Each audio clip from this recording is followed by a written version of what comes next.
You know, when I got back I came back to my family's business in 1992 after my father passed away. And I've always been an Ireland buff to start with. My name is Timothy Michael McQuaid.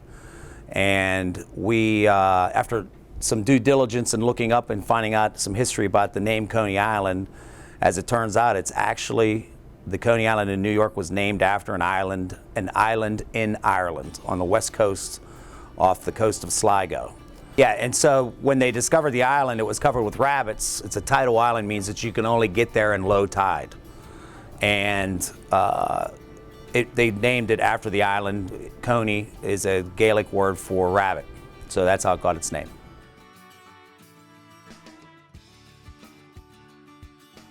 Any Coney Island that you see in the United States, it's a hot dog joint. And that's how we started out originally, was selling hot dogs across the street from the train station where the new courthouse is now.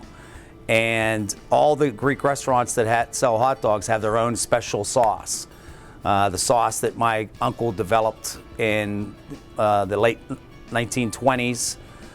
We've been using the same recipe since then, over 80 years, and we basically we're very proud of it. And it was the first thing that was given to me when I came back to live in Indiana, to keep in the family.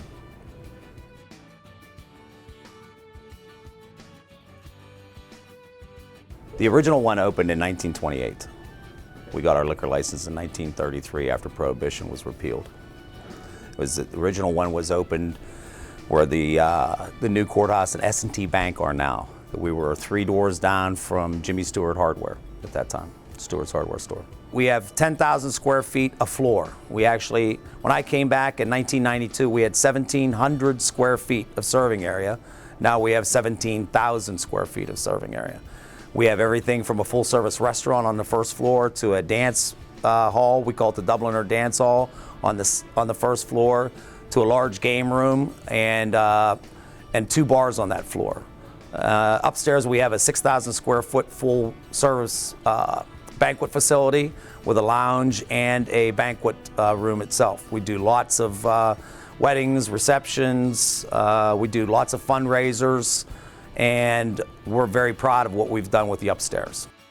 Well, the decorations, it's sort of neat thing is because after we became an Irish pub per se, and we started painting everything green. We have a motto around here: downstairs, if it's not moving, we paint it green. And so after we expanded to the front, which was our first expansion, when we bought the first building, the building that was built in 1858, when we expanded to the front, I actually used it as an excuse to go to Ireland. And so a lot of the stuff that's in the first floor, I actually bought in Ireland.